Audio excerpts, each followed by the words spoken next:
মনে রাখবেন, যেই সরকার নামাজ প্রতিষ্ঠা করে না, যে সরকার ভালো কাজের আদেশ দেয় না, যে সরকার মানুষকে অন্যায় কাজ থেকে ফিরায় না, যাকাত আদায় করার অধিকার তার নাই। সুতরাং এমন এক সময় আসবে যখন আবার আমাদের জন্য সুখ শান্তি ফিরে আসবে। সেজন্য কোরআনের কাছে আসতে হবে। কার কাছে? এই কোরআন হলো সেই কোরআন। আমার নবী বলেছেন, মান ক্বালা বিহি সাদাকা।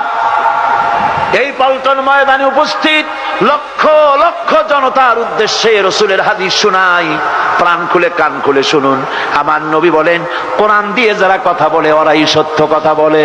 সুবহানাল্লাহ। আপনার নেতা বক্তৃতা করতে আসে, না আছে কোরআন, না আছে হাদিস, সব নিজেদের মন গড়া কথা, ঠিক কিনা?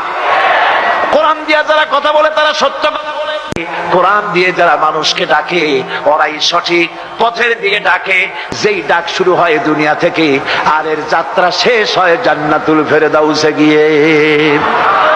আখরাজাহু তিরমিজি, তিরমিজি শরীফের হাদিস এটি। সুতরাং ইন্নাদ-দীন ইনদাল্লাহিল ইসলাম। জীবন ব্যবস্থা কেবলমাত্র কোনটা? জোরে বলেন, কোনটা? এই ইসলামের আইনের সামনে মাথা নত করে দিতে হবে।